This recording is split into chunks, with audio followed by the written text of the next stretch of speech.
So I got some funny stories about the last video that after 12 hours of brutal beating didn't seem as funny at the time, and so didn't make it on the video. I can look back and laugh at it now. First of all, of the three inner bearings that I ended up inadvertently getting, none of them actually fit. The inside diameters are off on all three of them, so I have no idea what these things are for. Maybe they are just for the rear wheels, but anyway, they're just kind of a waste at the moment. And then there was quite a bit on me putting the steering knuckle back on. And if you go back and look at that, you can see from what I was doing there, I had the knuckle on backwards and upside down. And what's fun about that is that I had gone ahead and put the cotter pins in, which are the most hidden cotter pins on the entire truck and the most painful ones to get in and out, because I took them back out to put it back on correctly. I put it back on the right way, buckled it back down, put my cotter pins back in, and then realized that I needed the backing plate, the two bolts that were for the steering knuckle are also what bolts on the backing plate. So I had to take that off, started to put it on backwards, and fortunately caught it before putting it all back together for the third time and wrestling with cotter pins. So all of that was hilarious, or is hilarious, now that it's all done. We can laugh about it now. We're all right, you know. The whole... And I also went back after seeing that grease on there in a couple of different spots. Couldn't take it anymore. Scraped off the paint, wire brushed it, brake cleanered it, and painted it again. So all that looks a lot better than it did.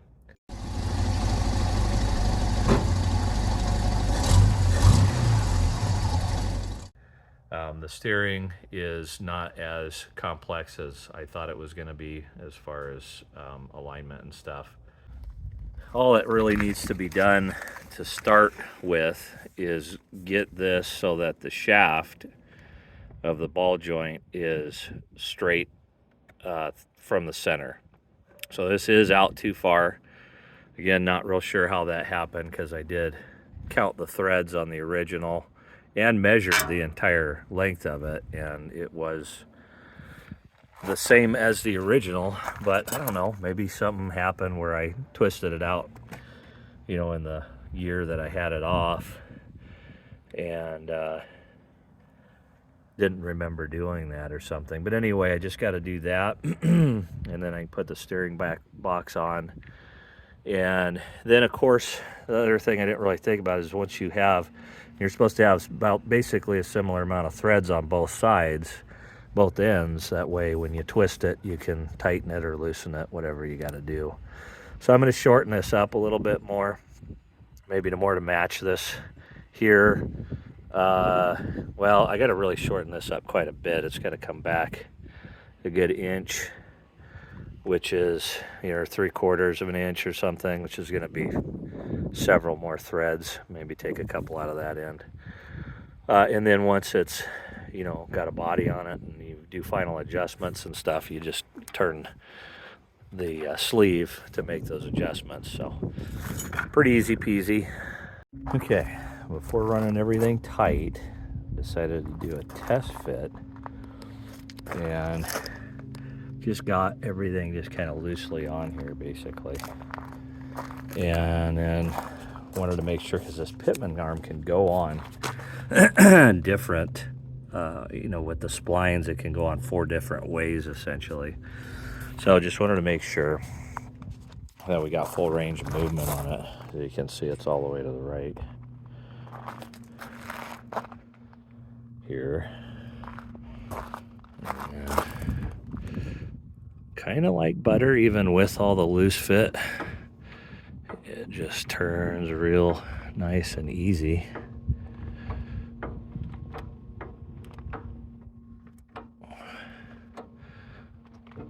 All the way to the left side. So now I'm gonna take the box back off and I don't know, actually I might leave it on there. Finish torquing it to the frame, and then, because this is gonna take quite a bit, and 110 pounds basically on the pitman arm. To run that up on those splines. But it's probably gonna be easier on here than it is in a vise or something, especially that that box does not vise up well. But looks like we got her about right. Time to start torquing her. So this is interesting. This was painted quite a while, year and a half, maybe two, probably a year and a half. I don't know, somewhere in that range, year and a half, 2 years ago, with the VHT paint, epoxy, and it's semi-gloss. And if you look, hopefully you can make this out on the camera, I don't know. This side is still semi-glossy, whereas this side is clearly very flat, faded, almost that same chalky type that I've got all over the driver's side of the frame now, since it sat all summer outside, covered and not covered, various stages. But that was kind of felt like that was expected, where you know, the sunbin on it, you know, Arizona summer sun. I just figured rattle can paint, that's just the way it's going to be. Well, this has been sitting on my bench for the last year and a half, 2 years, not in the sun, and it faded just sitting like this with exposure to LED light occasionally. How is it that far gone? I'm just going to go ahead and say the VHT stuff sucks, and I'm not going to use it anymore. I had already moved on to the Rust-Oleum, and I'm glad I did. I know the Duplicolor is the way most people go, and I may switch to that as well. Who knows? But I'm giving the Rust-Oleum a chance now. But that is clearly not good. That's just unbelievable, really, that it would just fade just sitting. I don't get it, but there it is. So it probably seems a little early to be talking about paint, but had some recent things come up where it may not be as early as all that. First of all, just to kind of go over what the options are. From pretty much the beginning, I viewed it as, well, yeah, 3 options. One being that probably the main one to start with, in fact, was probably the only thing I really considered when I first started contemplating doing this, was a professionally done paint job. The other one was leaving it as is, patina. And the other one was painting it myself. That was probably initially the least likely option, which these things have changed back and forth continuously over the years. But Granddad was still alive when I was first talking about everything that we were going to be doing to it, and I'm sure I mentioned the idea of professionally done, you know, just getting it painted, basically. He liked the idea of the whole project. He just he wanted me to do whatever I wanted to with it, and so anyways, that was just kind of the, why wouldn't I do that sort of an option at the time. Um, as we kind of continue on, I kind of get the other two. I've been gone back and forth a little bit more with those because they have their pros and cons. All three options do, but like I say, initially that was just the way I was going to go. Well, when Granddad passed, it became a tribute vehicle, hence Wally 60, and went all original. Well, I've gone completely all original. I've taken into consideration what would Granddad appreciate, not what he would do necessarily, but what would he appreciate. So I was leaving it all original as possible. He had put the alternator on, replaced the regulator and all that. So, he was very practical. So of course that made sense to do. It wasn't so much, it had nothing to do with obviously hot rod net or anything like that. So practical things is what, he would have been about. Taking his practicality and the person that he was into account when doing a tribute to him with this truck. That some years back, actually probably before I even started tearing it apart, that kind of moved the professionally done paint job to the back of the options. Well, actually I just changed it probably to number 2. And ahead of that became my doing the body work and paint myself.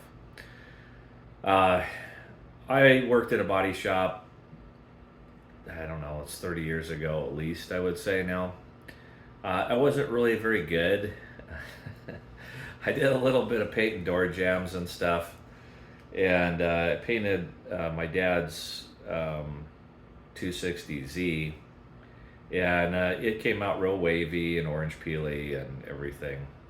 So the body work wasn't great, was actually pretty terrible, and the paint was, kind of iffy. It was real fair because I had to do it outside and stuff. But anyway, point is, I wasn't, some great body guy or paint guy, either one. And so I'm a little bit nervous and always have been. It's always been this idea of it coming up as that option. As I get closer to it, it just was not appealing to me by any stretch. I'm the type of person that I may not be good or the best person at it, or really have any kind of talent whatsoever in a finish work scenario of any kind. But it doesn't change the fact that every imperfection then that I see drives me crazy from then on out. I can't even, there's stuff I've sold, that I did the finish work on that, had some imperfections in it, and I just couldn't look at it anymore because every time I looked at it, all I could see was the imperfections. So it didn't bode well for that. I kind of envision me doing the paint and body work on it is me doing a lot of painting, body work, redo, body work, redo, body work, redo, paint, redo, paint, redo, paint, redo, kind of a thing.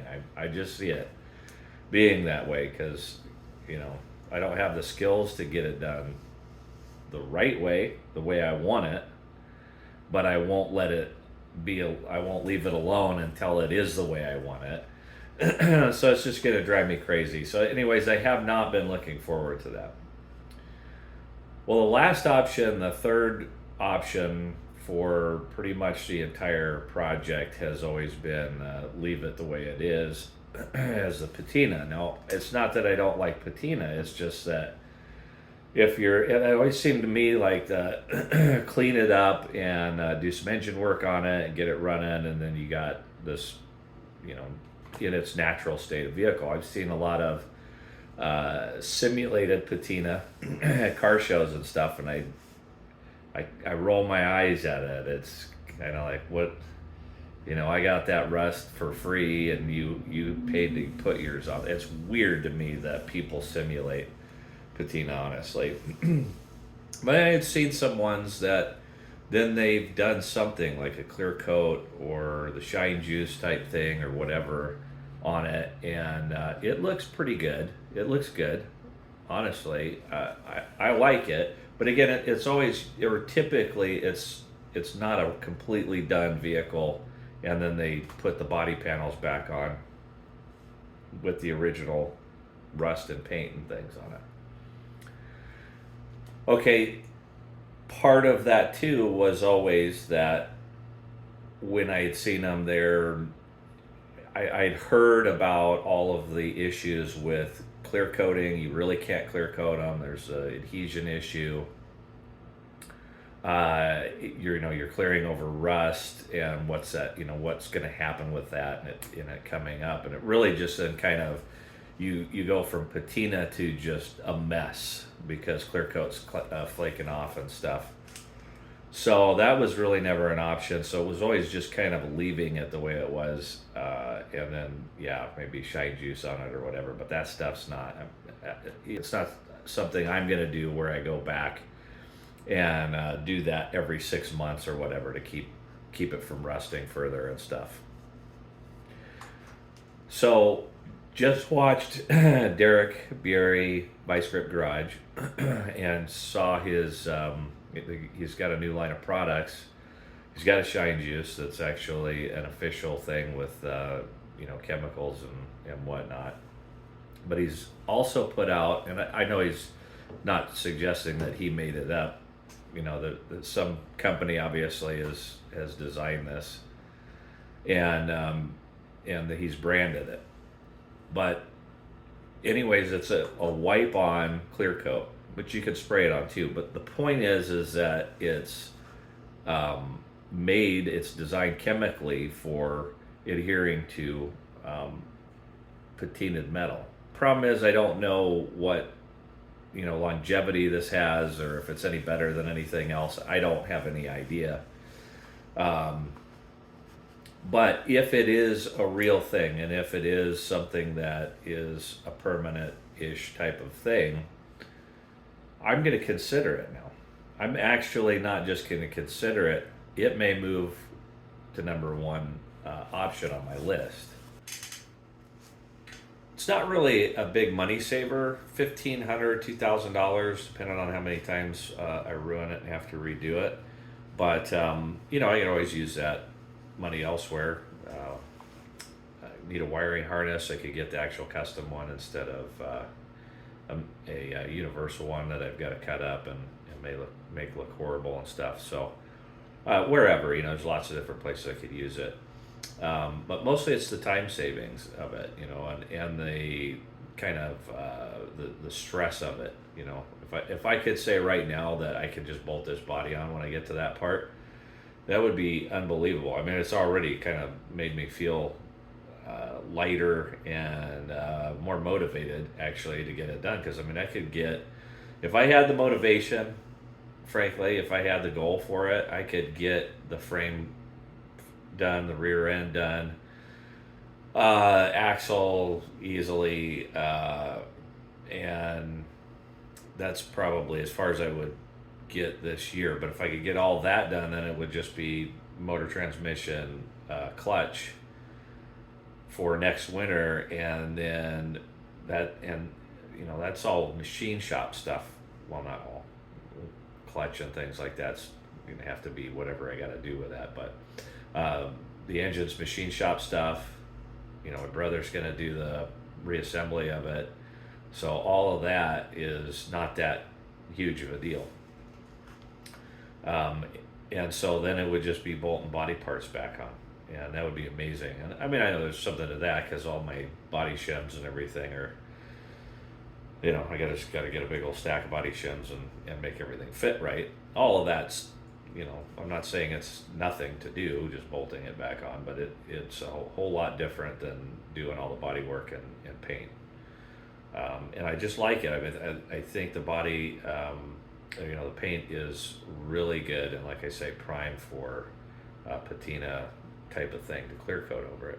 A quick deciding factor, I'd say no, not go on that route pretty close to immediately, simply and easily by going out and pressure washing and using an SOS pad, double aughts or whatever, and working on the paint that's on it, because that white is very flaky and not looking great as far as it hanging onto the truck.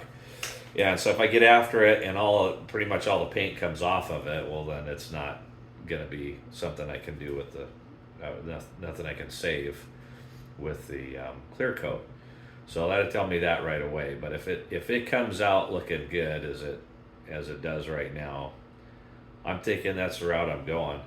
You got time to talk me out of it. I'm at least probably a year away, but that's what I'm thinking I'm doing. I'll take some videos. I am going to do probably this weekend. Supposed to be nice finally again. I'm going to take some video of the before and after and stuff like that, so you can see what tell me what you think of the patina on it, and whether you think it's a good idea or not. I don't really know that any of it's a good idea, but decent enough to move forward with or not, I don't know.